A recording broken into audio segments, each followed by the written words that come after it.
세계 최대 경제대국 미국에서 채무 불이행, 디폴트 우려가 또 나오고 있습니다. 8월이면 국고가 바닥날 것이라면서 구체적인 시기까지 거론되고 있는데요. 홍석우 기자와 자세히 알아보겠습니다. 어서 오세요. 네, 안녕하세요. 디폴트요? 그러니까 미국 정부가 부도가 날 수 있다 이런 얘기인가요? 네, 사진을 한번 볼게요. 지난해 5월 중국의 막대한 빚을 갚지 못해서 디폴트를 선언한 스리랑카의 당시 모습입니다. 예. 굉장히 어려운 사정임을 볼 수 있는데요. 이런 모습은 남미 아르헨티나에서도 여러 번 디폴트 뉴스가 전해지면서 볼 수 있는데요.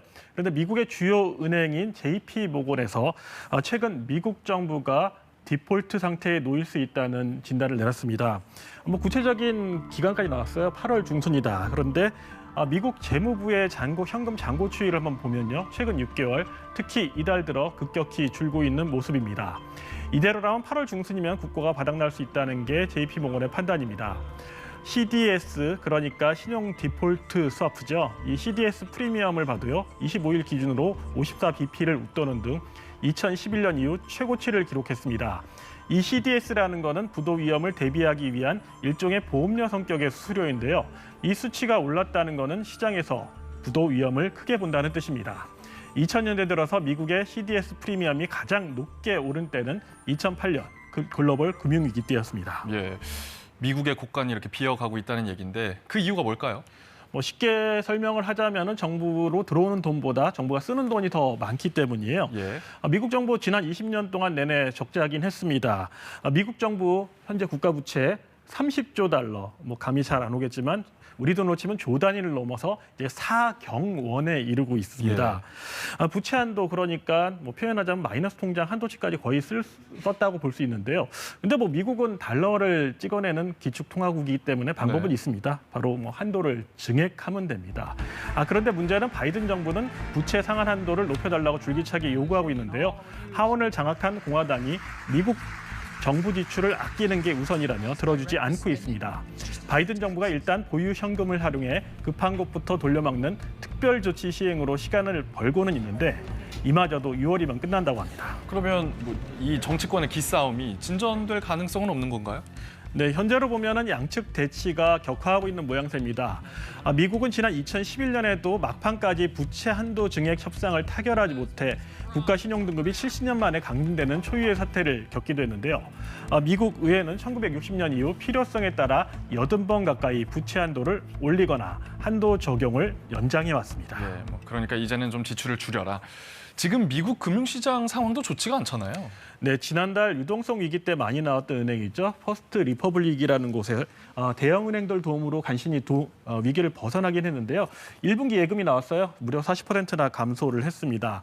당장 퍼스트 리퍼블릭의 주가 절반 가까이 폭락을 했습니다. 예. 금융권 불안 여전히 이어지고 있습니다.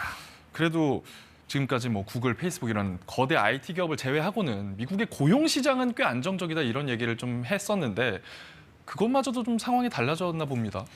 최근 뉴스를 보면은 이 기업이 몸집 줄이기에 나서고 있다는 소식입니다. 바로 꿈의 집장이라 불렀던 디즈니인데요. 올해 초 7,000명 전 세계 직원의 3.6%를 감원해 55억 달러를 절감하겠다고 발표를 했었는데요.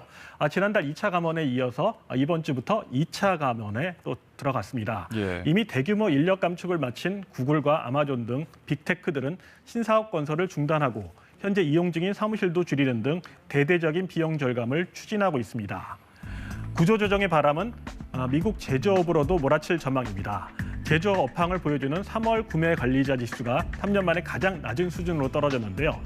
노동력을 구하기 힘든 제조업체 특성상 인력 감축에 주저할 것이라는 의견도 있습니다만 일시해고를 피하기는 어려울 것이라는 전망이 나오고 있습니다.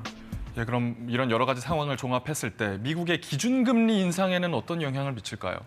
아무래도 올 하반기부터 경기 침체가 이어질 수 있다는 연방준비제도 인사들의 발언이 계속 나오면서요. 시장의 불안감이 커지고 있는 상황이긴 합니다. 네. JP모건은 미국 경제가 스태그플레이션 시나리오를 향하고 있을 수 있다 경고하기도 했습니다. 연준이 다음 달 기준금리를 0.25%포인트 인상하고 이후 동결 기조로 전환할 것이라는 기대가 나오는 가운데 물가 때문에 안심할 수 없다는 반론도 역시 있긴 합니다. 예. 최근 금값이 많이 올랐습니다. 지금의 미국 상황과 관련이 있겠죠? 네, 미국 경제가 어려워지면 뭐 세계 경제가 어려워지거든요. 그러니까 뭐 안전자산으로 몰릴 수밖에 없습니다. 근데 앞서 미국 재무 잔고 줄어드는 걸 보여드렸는데 최근 6개월 동안 국제 금값 추이를 보면 이 반대편으로 꾸준히 올랐어요. 세계 중앙은행들이 앞다투어서 이 금을 사들이고 있다는 분석입니다. 지난해 사들인 금은 1,136톤으로 그 전해에 비한 150% 넘게 급증을 했다고 합니다. 중국과 러시아 등 미국과 대립하고 있는 국가들의 중앙은행들이 특히 좀 많이 사들였다고 하고요. 특히 중국의 경우에는 보유하고 있던 미국 국채 보유액 13년 만에 최저 수준으로 떨어졌고 대신에 금을 사들이고 있습니다. 중국 인민은행의 금 보유량은 지난해 말 사상 처음으로 2,000톤을 넘겼는데요. 중국이 미국 달러의 패권에 정면으로 맞서고 있다는 반증이기도 합니다. 그래서일까요? 힐러리 클린턴 전 미 국무장관이 부채 한도 협상의 열쇠를 쥔 공화당을 향해 이런 쓴소리를 날렸습니다. 미국이 초강대국 지위를 유지할 수 있는 이유는 달러 때문인데 미국이 디폴트에 빠지면 달러 위상과 미국의 글로벌 리더십이 흔들리고 이는 결국 중국 공산당의 승리를 안겨주는 꼴이라고 말했습니다. 글로벌 리티 오늘 여기까지 듣겠습니다. 홍석우 기자 고맙습니다.